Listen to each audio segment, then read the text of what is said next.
Good morning students, एक बार फिर आपका ऑनलाइन क्लासेज में हार्दिक स्वागत और अभिनंदन। हमारा प्लांट हाइड्रोजन टॉपिक चल रहा था मैकेनिज्म ऑफ वाटर एब्जॉर्प्शन, ठीक है, जल अवशोषण की क्रियाविधि। तो देखिए मैंने आपको बताया जल अवशोषण की क्रियाविधि जो है एक साइंटिस्ट थे क्रेमर ने जल अवशोषण क्रियाविधि को दो भागों से गुना बताया। इन्होंने कहा जल का जो अवशोषण होता है वो दो प्रकार से होता है। नंबर एक है निष्क्रिय जल अवशोषण, निष्क्रिय जल अवशोषण, और नंबर दूसरा है सक्रिय जल अवशोषण।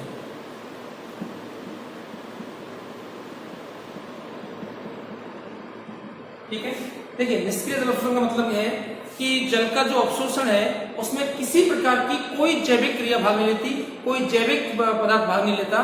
ठीक है, ये क्रिया जो है वो एपोप्लास्ट के द्वारा संपन्न होती है, एपोप्लास्ट मार्ग के द्वारा संपन्न होती है। अब आपको पता होना चाहिए, मैंने पिछली क्लास में आपको बताया था कि जो ये पथ है ये दो प्रकार का है, एक तो सिम्प्लास्ट और एक एपोप्लास्ट। ठीक है, और जैविक क्रिया सक्रिय क्रिया अवशोषण जो होता है वो सिम्प्लास्ट के माध्यम से होता है,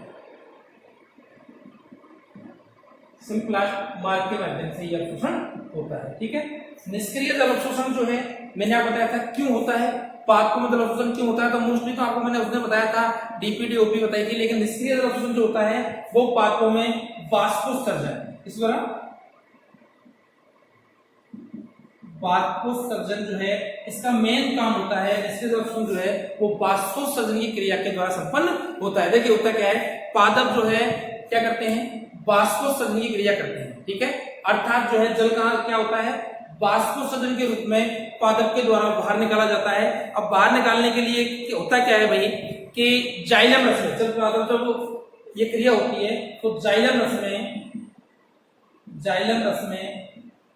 तनाव उत्पन्न होता है, जाइलम रस में तनाव उत्पन्न होता है, और इस तनाव के कारण जो है वो जल नीचे से ऊपर की ओर गमन करता है। ठीक है, अब जाइलम रस में तनाव क्या है, तनाव का विकास कैसे हुआ तो हम जानते हैं। देखिए जब पौधा जो है वाष्पोत्सर्जन करेगा, ठीक है, तो जल बाहर निकलेगा। अब आप एक चीज समझिए, जब जल बाहर निकलेगा तो क्या होगा भाई, जीवित जल की जो कोशिकाएं जो होती हैं वो जल निकलने के बाद जो है उनका डीपीडी जो है वो बढ़ जाता है। अब जब डीपीडी बढ़ेगा तो नीचे वाली कोशिकाओं का जो है वो डीपीडी क्या होगा, अधिक होगा। ठीक है, अब जब अधिक होगा तो देखिए अब अधिक होने के कारण क्या होगा कि नीचे वाली कोशिकाओं से जल, ये पादप है, ये पत्ती है, अब वाष्पोत्सर्जन होगा तो क्या होगा, वाष्पोत्सर्जन होते ही क्या होगा, स्राव में एक तनाव उत्पन्न होगा जल की, वहां क्या होगा, स्राव से जल को क्या करेगी, पत्ती खींचेगी, तो खींचने के कारण स्राव से तनाव कॉर्टेक्स के माध्यम से होता हुआ ये जाइलम वाहिकाओं तक ये पहुंच जाता है। जाइलम की वाहिकाओं तक पहुंचने के बाद क्या होगा, इस पूरे जाइलम में जो है वो तनाव उत्पन्न हो जाता है, और तनाव उत्पन्न होने के कारण जो है इसमें जाइलम में तनाव होने के कारण नीचे से ऊपर की ओर जल का गमन होता है। इस प्रकार निष्क्रिय जल अवशोषण क्रिया जो संपन्न होती है। ठीक है, एक बार आप फिर समझ लीजिए, मैंने आपको उस दिन बताया जल का जो अवशोषण होता है, मैंने आपको बताया था उस दिन कि सबसे पहले क्या है, पत्ती है, पत्ती में पत्ती की बाह्य त्वचा, बाह्य त्वचा से क्या होगा, ये जो रंध्र होते हैं, रंध्र जो है जल का बाहर निकाल करके, और जो इसकी सिराएं होती हैं, इन सिराओं में क्या करेगा, जल को वहां से लेगा, क्योंकि यहाँ ओपी जो है बढ़ जाता है, ओपी डीपीडी बढ़ जाता है।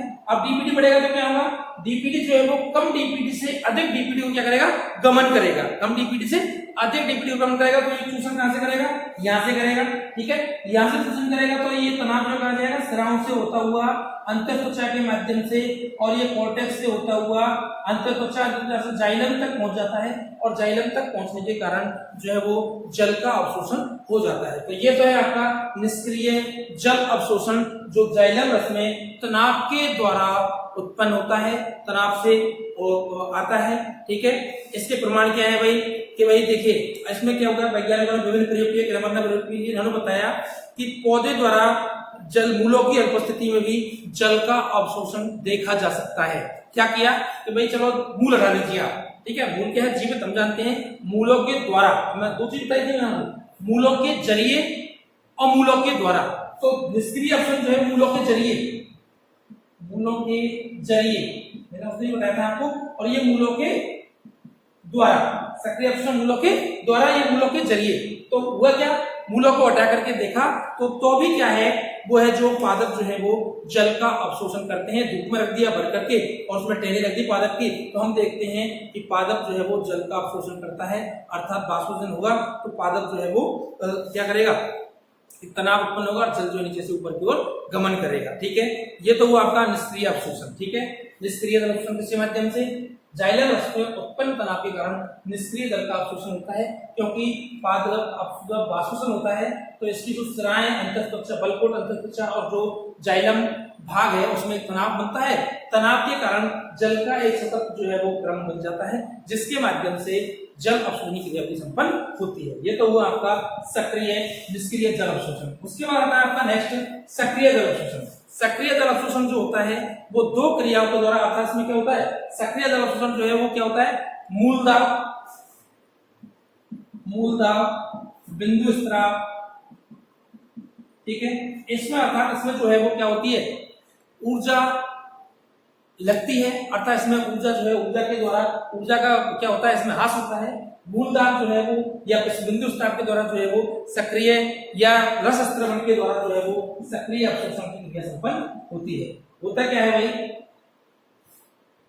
देखिए होता क्या है, सक्रिय अवशोषण में दो प्रकार की क्रिया होती है। नंबर एक परासरणी प्रक्रम, नंबर एक है इसमें परासरणी प्रक्रम के द्वारा, और नंबर दो है अपरासरणी प्रक्रम के द्वारा। ठीक है, दो है। ठीक है, परासरणी प्रक्रम क्या है, अब आप आ जाइए इसमें ओपी और डीपी, अर्थात परासरण दाब के द्वारा जो है वो क्या होता है, सक्रिय अवशोषण होता है। होता क्या, देखिए जो मृदा जल का जो परासरण दाब है, परासरण दाब होता है वो एक वायुमंडल से कम होता है, कम होता है।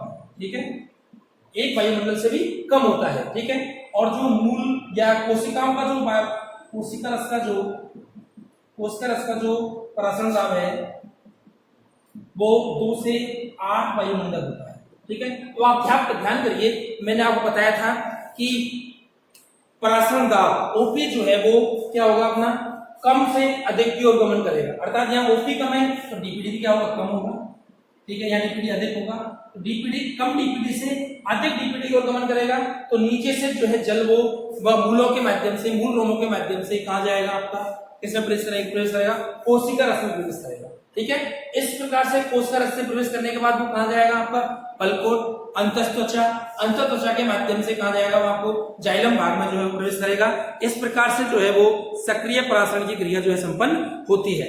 ठीक है, अब आपको ये मैंने पहले ही बताया था कि इसका जो तरीका होता है वो क्या होता है, उसका क्या बोलते हैं, पथ कौन सा है, पथ मैंने बताया था मूल रोम से जाएगा कहां पर, ये बलकोटीय भाग में, बलकोट से कहा जाएगा अंतःत्वचा से कहा जाएगा आपका परिणाम, और परिणाम से बलकोट को जाइलम कोशिकाओं में प्रवेश करेगा, और जाइलम जो है वो जल का अवशोषण करके और पादप के ऊपरी भाग तक पहुंच जाता है। ठीक है, तो यहाँ पर क्या हुआ, मूल रोम का जो है परासरण दाब क्या है, 2 से 8 वायुमंडल। ठीक है, मृदा का कितना है आपका, 1 से कम होता है, तो जल जो है वो मृदा से कहा जाएगा, मूल रोम में से बलकोटीय भाग, अंतःत्वचा, परिणाम और जाइलम से होता हुआ जो है वो आपके पादप की पत्तियों तक पहुंच जाता है। ये आपका सक्रिय अवशोषण में कौन सा, परासरणी प्रक्रम द्वारा जल का अवशोषण। ठीक है, यहाँ पर ऊर्जा की आवश्यकता नहीं होती। ठीक है भाई, अब अपरासरणी प्रक्रम की अपन बात करें तो अपरासरणी प्रक्रम जो है वो किसने दिया था, क्रैमर ने दिया था। इन्होंने क्या किया, थीमेन और क्रैमर ने एक विचारधारा प्रस्तुत की। इनके अनुसार क्या बताया इन्होंने, अवात मृदाओं में पौधे की मूलें मृजा जाती है, अर्थात आप देखिए अवात मतलब वहां पर वायु नहीं होती, क्या नहीं होती, वायु नहीं होती, वहां पर जो है पादप की जो है वो क्या हो जाती है, मूलें क्या हो जाती है, मुरझा जाती हैं। और जैसा कि बाढ़ग्रस्त जलागार, अब देखिए आप एक बात देखिए, मृदा के अंदर ये मृदा है, इसके अंदर जल अधिक मात्रा में आ गया, आप देखते हैं बरसात के टाइम पे बहुत सारे पौधे जो है मुरझा जाते हैं। क्यों मुरझा जाते हैं? क्योंकि वहां पर एयर नहीं हो पाती, जल बढ़ जाता है, जिससे क्या है मृदा अवशोषण नहीं कर पाती और जो है मुरझाने के कारण क्या है वो अवशोषण नहीं कर पाती। अवशोषण नहीं करने से अप्रासनिक प्रक्रम में क्या होता है, ये जो है वहां पर पादप जो है वो मुरझा जाता है, क्योंकि जल वायु का स्थान कौन लेता है, जल जो है वो वायु का स्थान ले लेता है। ठीक है, द्रुत गति से बाष्पोषण करने वाले पादपों में मूलदाब नहीं पाया जाता। इन्होंने क्या कहा कि भाई जो पादप जो है कौन से निष्क्रिय अवशोषण सक्रिय अवशोषण जो है उसमें क्या होगा, मूलदाब उत्पन्न नहीं होगा। क्यों नहीं होगा? क्योंकि बाष्पोत्सर्जन अधिक होगा। ये किसकी निशानी है? निष्क्रिय अवशोषण की। बाष्पोत्सर्जन अधिक होगा तो क्या होगा, वहां पर मूलदाब जो उत्पन्न होगा, अधिक बाष्पोत्सर्जन करके क्या होगा, पादप जो है वो मुरझा जाता है। ठीक है, अब सक्रिय की बात पर आप आते हैं तो सक्रिय में कौन सा अप्रासनिक चल रहा है? अप्रासनिक में दूसरी बात जो है, मूलदाब व जल का उद्गीरण में दैनिक स्पंदन। अब क्या है, वहां पर स्पंदन होता है। मैं आपको नेक्स्ट उसमें बताऊंगा, रसारोहण जब पढ़ेंगे स्पंदन कैसे होता है, स्पंदन का क्या रीजन है, क्यों स्पंदन होता है। एक धक-धक जैसे अपन का हार्ट जो है वो धक-धक करता है, इस प्रकार से जो है जाइलम भाग में जो है क्या होता है, स्पंदन होता रहता है। किसके कारण? जल अवशोषण के कारण। ठीक है, अब देखिए जाइलम में केवल दो भाग जीवित होते हैं, आपको ये मैं बता दूं। कौन एक भाग जीवित होता है, कौन सा एक भाग जीवित होता है जाइलम में? जाइलम मृदुतर। ठीक है, बाकी जो जाइलम के तीनों भागों कैसे होते हैं, मृत होते हैं। तो अप्रासनिक प्रक्रम जो है इसमें ऊर्जा की आवश्यकता होती है। किसकी आवश्यकता होती है? ऊर्जा की आवश्यकता होती है। ठीक है, इसमें जो है वो जल का सक्रिय अवशोषण जो है वो अवशोषण की उपापचय क्रिया से संबंधित होता है। थीमेन और क्रेमर ने बताया था ये चीज। ठीक है, इसमें इसके दौरान श्वसन क्रिया के दौरान मुक्त उपापचय ऊर्जा जो होती है उसका उपयोग जो है जल के सक्रिय अवशोषण में किया जाता है। श्वसन के दौरान जो ऊर्जा मुक्त होती है उसका जो उपयोग है वो अप्रासनिक प्रक्रम में किया जाता है। ठीक है, ये हुआ आपका सक्रिय और निष्क्रिय जल अवशोषण। एक बार फिर समझ लीजिए, निष्क्रिय जल अवशोषण जो है वो एपोप्लास्ट मार्ग के द्वारा होता है, सक्रिय जल अवशोषण वो सिम्प्लास्ट मार्ग के द्वारा होता है। यहाँ पर मैंने आपको बताया था कि पादपों में जब बाष्पोषण की क्रिया संपन्न होती है उस समय क्या है, एक तनाव उत्पन्न होता है, जिससे हम क्या कहते हैं, तनाव को कहते हैं हम कौन सा, दारू रस तनाव। ठीक है, या जाइलम रस तनाव। इस तनाव के कारण जो है वो जल जो है वो नीचे से ऊपर की ओर एक क्या बना लेता है, पूरा प्रक्रम बना लेता है। और इसका जो मार्ग होता है वो जब बाष्पीभवन करता है तो सिराओं में तनाव उत्पन्न होता है, सिराओं से होकर बलकोट में, बलकोट से अंतःत्वचा में, अंतःत्वचा में जो है वो जाइलम तक पहुंचता है और जाइलम वाहिकाओं में तनाव उत्पन्न होने के कारण ये संपूर्ण जाइलम के अंदर इस रस में तनाव होने के कारण नीचे से ऊपर की ओर जल का गमन होता है। ये होता है निष्क्रिय अवशोषण। सक्रिय अवशोषण में बताया था ये सिम्प्लास्ट मार्ग के द्वारा होता है, अर्थात मूलदाब, बिंदुस्राव और रसचरण के द्वारा ये संपन्न होता है। ये मूलों के जरिए, निष्क्रिय अवशोषण मूलों के जरिए और ये मूलों के द्वारा होता है। अर्थात इसमें क्या होता है, आपको मैंने बताया था कि इसमें दो प्रकार का होता है, तो परासनिक प्रक्रम द्वारा, एक अपरासनिक प्रक्रम द्वारा। परासनिक प्रक्रम के अंदर क्या होता है, जो अपनी मृदा जल है, मृदा जल का जो परासन दाब है वो 1 वायुमंडल से भी कम होता है। ठीक है, और जो कोशिका रस का जो परासन दाब है वो 2 से 8 वायुमंडल होता है। अर्थात जब ओपी कम है मृदा जल का तो वहां पर डीपीडी भी क्या होगी, कम होगी, और जब कोशिका रस में ओपी अधिक है तो वहां पर डीपीडी क्या होगी, अधिक होगी। अर्थात जो है डीपीडी या ओपी मैंने आपको बताया था कम से अधिक की ओर गमन करेगी। अर्थात जल जो है वो मृदा जल से कहां जाएगा, आपका कोशिका रस में प्रवेश करेगा। कोशिका रस में प्रवेश करने से वहां पर वो बलकोट के माध्यम से, अंतःत्वचा से होता हुआ परिरंध्र के माध्यम से जाइलम कोशिकाओं में पहुंचता है और जाइलम जो है वो जल का परिवहन करता है। ठीक है, ये हुआ आपका परासनिक प्रक्रम। ठीक है, किसके द्वारा, ओपी और डीपीडी के द्वारा। ठीक है, इसे हम परासनिक प्रक्रम कहते हैं। इसमें ऊर्जा की जरूरत नहीं पड़ती। ठीक है, ये केवल मूलदाब उत्पन्न होता है इसमें। ठीक है, उसके बाद अप्रासनिक प्रक्रम जो है उसके अंदर जो है ऊर्जा की आवश्यकता होती है। श्वसन में मुक्त ऊर्जा का उपयोग जो है वो पाचन क्रियाओं से मुक्त ऊर्जा का उपयोग जो है अप्रासनिक प्रक्रम में किया जाता है। इसके अंदर मैंने अभी आपको बताया था कि यहाँ पर जो है क्या होगा, अप्रासनिक प्रक्रम में अवात मृदाओं में क्या होता है, पौधों की मूलें मुरझा जाती हैं और जाइलम बाढ़ में, जैसे हम देखते हैं, मैंने बताया था आपको कि जल जहां पर अधिक होता है या बाढ़ क्षेत्र होते हैं वहां पर पौधे जो है वो सूख जाते हैं, मुरझा जाते हैं, क्योंकि वहां पर वायु का स्थान कौन लेता है, जल ले लेता है। ठीक है, दूसरा है कि अन्य जो पदार्थ हैं जैसे पोटेशियम साइनाइड है, शोषण निरोधक होते हैं, वहां पर एजोड जो है या अधिक तापक्रम जो है होने से जल की अवशोषण क्रिया मंद हो जाती है। ठीक है, अतः जो है श्वसन और बाष्पोत्सर्जन में परस्पर संबंध देखा जा सकता है। ठीक है, तो ये जो है अप्रासनिक प्रक्रम है। इसके बाद जो है अवशोषण दोनों में अंतर समझ गए होंगे आप, सक्रिय अवशोषण क्या है, निष्क्रिय अवशोषण क्या है। इसके बाद जो नेक्स्ट जो आपका टॉपिक आता है, इन दोनों में क्या क्या अंतर है भाई, क्या क्या पराश्रम दाब क्या है, पराश्रम दाब के द्वारा क्या होता है, सक्रिय अवशोषण क्या है और निष्क्रिय क्या है। देखिए निष्क्रिय सक्रिय को आप एक बार फिर समझिए। निष्क्रिय जल अवशोषण जो है वो एपोप्लास्ट मार्ग के द्वारा होता है, सक्रिय जल अवशोषण सिम्प्लास्ट मार्ग के द्वारा होता है। ये मूलों के जरिए है, ये मूलों के द्वारा है। निष्क्रिय मूलों के जरिए है, सक्रिय जो है मूलों के द्वारा है। ठीक है। नंबर दूसरा है कि परासरण, ये जो सक्रिय अवशोषण जो है परासरण और अपरासरण विधि द्वारा होता है, जबकि निष्क्रिय अवशोषण जो है वो बाष्पोत्सर्जन के द्वारा संपन्न होता है। ठीक है। परासरण प्रक्रियाओं में मैंने क्या बताया था, इसमें जो है विसरण दाब न्यूनता काम करती है, डीपीडी काम करती है, क्योंकि यहाँ पर क्या है मृदा जल का जो परासरण दाब है वो क्या होता है, कम होता है और कोशिका रस का परासरण दाब अधिक होता है, जिससे क्या है डीपीडी जो है इसकी अधिक होती है, किसी कोशिका रस की वायुमंडल मृदा जल की कम होती है और जो है कम डीपीडी से डीपी की ओर जल जो है प्रवेश करता है, जिससे क्या है जल का अवशोषण होता है। जबकि इसमें क्या होता है, इसमें जो है जाइलम रस पर बाष्पोत्सर्जन के द्वारा तनाव उत्पन्न होता है और तनाव के द्वारा जो है वो जो है निकटतम कोशिकाओं से जल जो है वो ऊपरी कोशिकाओं में चला जाता है निष्क्रिय में। ठीक है। उसके बाद सक्रिय अवशोषण जो है मूल रोमों में जल की सिम्प्लास्ट मैंने बताया था, इसमें एपोप्लास्ट के माध्यम से होता है। उसके बाद नेक्स्ट है सक्रिय जल अवशोषण के पक्ष में मूल दाब, रसस्त्रवण और बिंदुस्राव आते हैं, जबकि निष्क्रिय जल के अवशोषण के में पक्ष में जो मूल तंत्र के अंदर जो जल के अंदर अवशोषण में जो कौन सा अपना जाइलम रस में तनाव उत्पन्न होता है उसके द्वारा निष्क्रिय अवशोषण होता है। ये है आपका क्या जल अवशोषण की क्रियाविधि। ठीक है। अब नेक्स्ट आपका टॉपिक आता है रसारोहण। नेक्स्ट आता है आपका रसारोहण।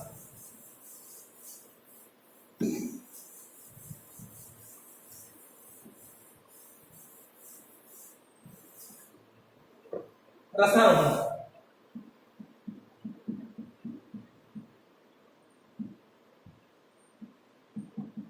अर्थात जो है रसारोहण क्या है, रसारोहण किसे कहेंगे। रसारोहण आपको मैं थोड़ा सा बता दूं,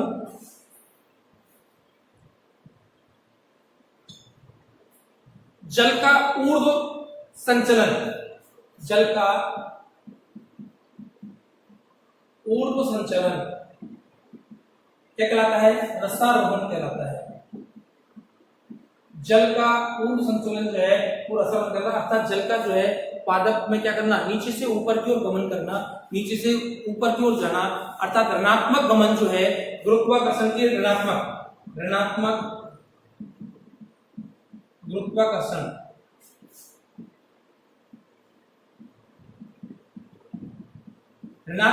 के विपरीत जो है वो जल का गमन होता है, विपरीत जो गमन होता है उसे ऋणात्मक कहते हैं। ऋणात्मक गमन जो है ये रसारोहण कहलाता है। ठीक है। रसारोहण जो है पादप के कौन से भाग के द्वारा, मूलों के द्वारा, मूल रोमों के द्वारा जो है पादप में जल का अवशोषण करते हैं और ये पादप के ऊपर के भाग तक ये जो है जल जो है पहुंचता है। ठीक है। पादप में रसारोहण जो है वो जाइलम वाहिकाओं द्वारा होता है, जाइलम वाहिकाओं द्वारा होता है। ठीक है। ये बताया था साइंटिस्ट थे मेलपीगी और स्टीफन हैरिस, ये बताया था मेलपीगी और स्टीफन हैरिस ने। ठीक है। इन्होंने बताया कि जाइलम वाहिकाओं द्वारा जो है वो रसारोहण का कार्य किया जाता है। इन्होंने इसके संदर्भ में कई प्रकार के जो है एग्जाम्पल भी दिए थे। इन्होंने क्या है एक एग्जाम्पल दिया था, बलेन प्रयोग किया था। इन्होंने क्या है बलेन प्रयोग किया। देखिए बलेन प्रयोग में क्या किया इन्होंने, एक बार समझ लीजिए पूरा। ये मेलपीगी और स्टीफन हैरिस ने एक प्रयोग किया बलेन प्रयोग। देखिए इन्होंने क्या किया, दो पादप लिए,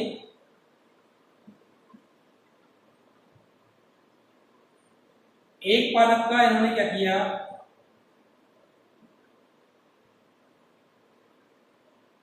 इसमें बलय काटी इन्होंने। एक पादप में इन्होंने जाइलम को छोड़ करके पादप का फ्लोएम ऊपर का भाग पूरा हटा दिया, केवल जाइलम छोड़ दिया। ठीक है। और पूरा भाग हटा दिया। दूसरे पादप में क्या किया इन्होंने,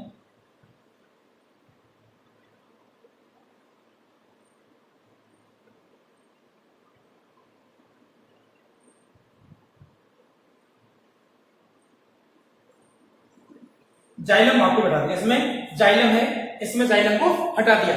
इन्होंने देखा कि ये इस पादप में जो है वो जल का अवशोषण हो रहा है, जल का अवशोषण हो रहा है, इसमें जल का अवशोषण नहीं हो रहा। इन्होंने क्या किया, देखा कि ये पादप मुरझा गया, ये नहीं मुरझाया, ये पादप ऐसा कैसे है। इन्होंने देखा कि भाई इसका मतलब जो है वो जल का अवशोषण जो है, रसरोहण की क्रिया जो है वो जाइलम भाग के द्वारा हो रही है। किस तरह हो रही है, जाइलम भाग के द्वारा हो रही है। एक बार फिर समझ लीजिए, मेल पी के उसमें इसने क्या किया, बल प्रयोग किया, दो पादप लिए, एक पादप में फ्लोएम और ऊपरी भाग को हटा दिया, जाइलम भाग को छोड़ दिया, दूसरे में फ्लोएम और जाइलम दोनों को हटा दिया। इन्होंने देखा कि जिस भाग में जाइलम उपस्थित है उस भाग में जो है वो जल अवशोषण क्रिया हो रही है, और जिस भाग में जाइलम उपस्थित नहीं है उसमें जल अवशोषण क्रिया नहीं हो रही है, तो पादप मुरझा जाता है। इससे इन्होंने बताया कि जाइलम भाग जो है जो वाहिकाएं जो है वो जल का अवशोषण करती हैं, अर्थात रसरोहणी क्रिया जो है वो जाइलम में वाहिकाओं द्वारा होती है, ये इन्होंने बताया। इसके लिए उन्होंने एक प्रयोग किया, इन्होंने क्या किया कि इस पादप को जो है एक सेफेलिन के घोल के अंतर्गत रखा, ठीक है।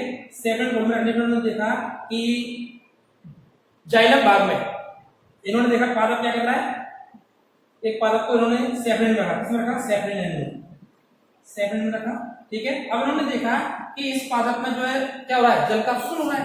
अब इस पादप में इन्होंने काट काटी, क्या काटी, अनुप्रस्थ काट काटी, और उस काट में देखा कि केवल जो जाइलम भाग है,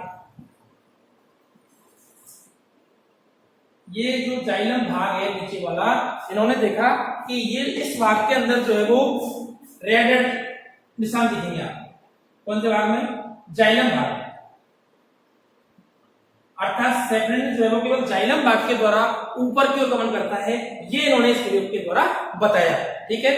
आज के लिए इतना ही, आप इसको पढ़ के आए, कल एक बार फिर आपसे क्लास लेंगे। Thank you.